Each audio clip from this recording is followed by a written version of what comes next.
Welcome to the C.S. Joseph podcast. I'm your host, C.S. Joseph, and today we are answering questions from our Acolyte members at the Acolyte member tier. Acolyte folks are the second level of our membership. Our first level is Journeyman, then we have Acolyte, and Acolyte folks get to email me a question once a month where I do a video response, and then the rest of you folks on YouTube or the podcast or anywhere else get to have the opportunity to check out the answer. So let's get on with it. Quote, you have talked about how bad an INFP and ESTJ relationship is. I would like to get some tips on how to solve that issue. My girlfriend is an INFP and her dad is probably an ESTJ. They have a hard time getting along and communicating. Do you have any tips on how my INFP girlfriend can have a better relationship with him? I get along so well with him, and my girlfriend wants to at least get a little bit closer to him as well. Fair question, and I'm glad the question has been asked. So, ESTJ INFP relationships are extremely hard. They are extremely difficult because they are polar opposites. And the reason is because within the relationship, they're both basically competing for status, for being the one who's in the know or who has the connections or has the big Rolodex. Their comforts are also competing. One person is trying to make themselves comfortable, the other person is trying to make themselves comfortable, but they're not making each other comfortable at all, and this leads to accusations of selfishness or uncaring, etc. Because an extroverted sensor in a relationship, because they're both SI users and there is no extroverted sensing in this relationship between ESTJ and INFP, an extroverted sensor doesn't care about their own comfort. They care about making others comfortable, which is nice when an SI user is paired up with an SE user, because the SE user gets to do what they want, whereas the SI user is made comfortable by the SE user, and it ends up creating a very nice synergist relationship. However, that doesn't even exist. There's not even any social compatibility or sexual compatibility whatsoever. Of course, obviously that would be weird given that we're talking about an INFP daughter to father situation in this question, but I'm still stating what would happen sexually because it would be just terrible. The other thing is that they're competing for who is the most desirable. So they want to be wanted by others. And it will create a lot of envy in this relationship if one of them sees the other being wanted more. And that can be a serious problem. So they're constantly competing for the desire of others and going out of the way to put in a lot of effort to make themselves more desirable. And then eventually it'll become out-efforting each other or ultimately out-serving each other. So, and then eventually, because they are both philosopher types, they're going to end up coming to similar conclusions on how best to serve or serve other people around them or serve whatever cause that they are both involved in at the same time. And when that happens, they're going to get mad at each other because it's like, you took away my opportunity to serve. And that happens over and over and over within this relationship. So it's bad. And also what they value. They're going to put their own value system over the other. And they're going to say that my value system is more important than yours, etc. And it's a big issue. And let's actually talk about the difference in their value system, because I think that is really important. And I did not exactly have that queued up for this recording, but I'm going to bring it up anyway because I think it's very useful for this. And this comes directly from the UCHA test, which is how we use the type grid within this community. And I'm pulling up the tooltip that explains Spear and Bow. And Spear and Bow is FITE, and both these users are both these people are FITE users, ESTJ, INFP. So Spear and Bow, quote, they seek to support their values by weighing any meaningful evidence presented to them, or they seek to collect data and information to examine existing standards to find values worth adopting. So FITE users do both of these. The difference is that if you're an FI hero or an FI parent like the INFP, or if you're a TE hero or a TE parent but TE hero like the ESTJ, you're going to go about having Spear and Bow, aka FITE, in a different way. And so the first one is that the high FI user will seek to support their values by weighing any meaningful evidence presented to them, which also basically translates to, that's a nice way of saying, but let me say it the meaner way. The meaner way is this: high FI users like to cherry pick which ideas already fit their values that they've already had.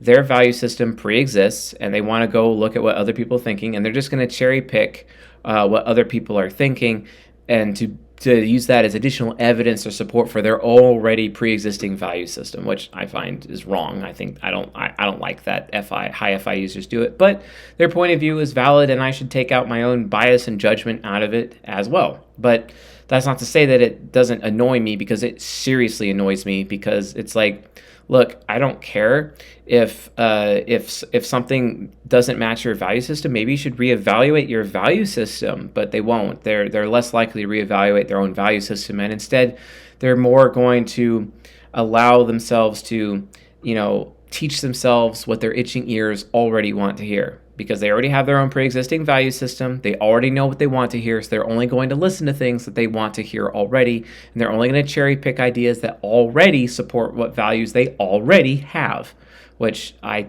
don't like. I think that's horrible. And it's one of the reasons, like when I'm around ISFPs, for example, I'm constantly criticizing them. And given that they are my bronze pair, they can take that criticism and they can change. But if I was to tell that to an INFP, not really. They're just going to tell me I'm arrogant. How dare I, as a TP, elect myself the person who gets to determine social norms of my own thinking? Well, guess what? I am a TP, and it's my job. I am supposed to be determining your social norms for you with my thinking. And I don't care if that comes off arrogant, because that's a fact. Welcome to being a TP. At least I'm not some FJ who uses pre-existing social norms to determine my own thinking, because I don't want to be a sheep. You know what I'm saying? So, yeah, because guess what? When FJs get older, they realize that society has completely screwed them and completely owned them. Kind of like, in how I was watching a CDC video earlier today talking about, and I was watching this video, and at 16 minutes and 58 seconds, they said, oh yeah, those who took the vaccine earlier are more at risk to getting serious diseases later in life. And I'm like, what? I mean, I guess so much for allowing social norms to determine our own thinking, right? I'm sure that's really going to benefit FJs in their health. And, when they grow to be like 40 or 50 years old, they're absolutely going to hate society for what society has done to them, because they allowed their decision-making to be determined by social norms. But that's why these FI users, ESTJ and INFP, exist to, prevent that outcome. But for some reason, at least the ESTJ and the INFP, they're both affiliative, and I don't know why they're not helping in that regard. Kind of sucks. So yeah, always verify. That way you don't get screwed. Always verify. It's a big deal. So moving on. The TE way of it is that they seek to collect data and information to examine existing standards to find values worth adopting. And what that means is that they don't know what their values are until after they see what the existing standards are. That's why you see people like Armitage in the Facebook community group, or Mr. Thomas Began constantly putting up these polls or asking these questions, like they're constantly taking a survey. And this is evidence that proves that they are either TE hero or TE parent. So if you see people putting up surveys like that, that's usually what's going on. About 80-20, it's an 80-20 ratio. Whereas 20% of the time an FI hero or an FI parent may do that, but 80% of the time a TE hero and a TE parent would do that. So always remember Pareto principle when utilizing, typing people at cognitive functions, which you shouldn't be typing people by cognitive functions. You should actually just be using the type grade or UCHA to do that for you. So please keep that in mind. So now let's get to his actual question. Do you have any tips on how my INFP girlfriend can have a better relationship with him?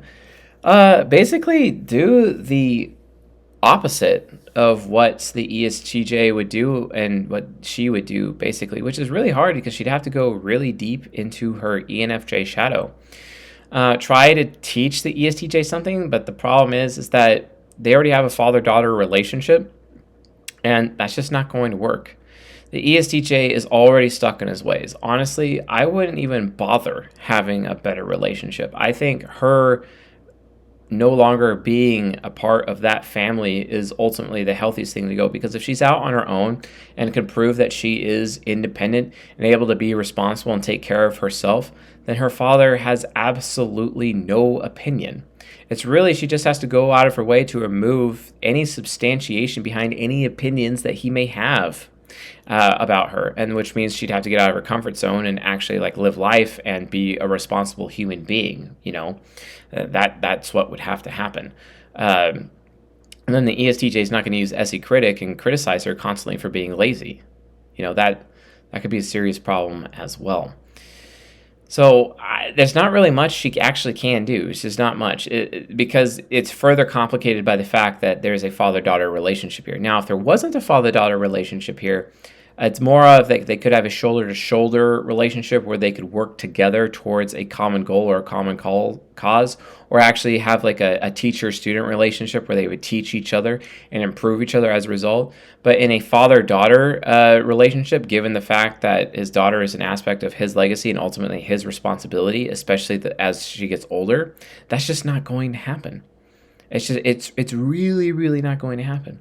And then when you also consider the fact that, there's her hypergamy that you have to keep track of, given that she is a woman at the same time, that can also further skew things as well.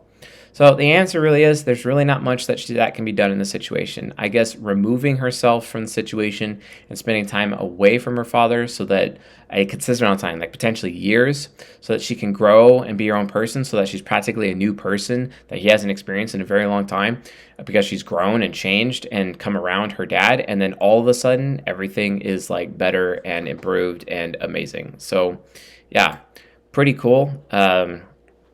And I think that that would be necessary. So, and for some reason, my wife sent me a mind-blown emoji, but it's a shark instead. I don't know why that was relevant to say. So, anyway, folks, thanks for watching, and I'll see you guys tonight.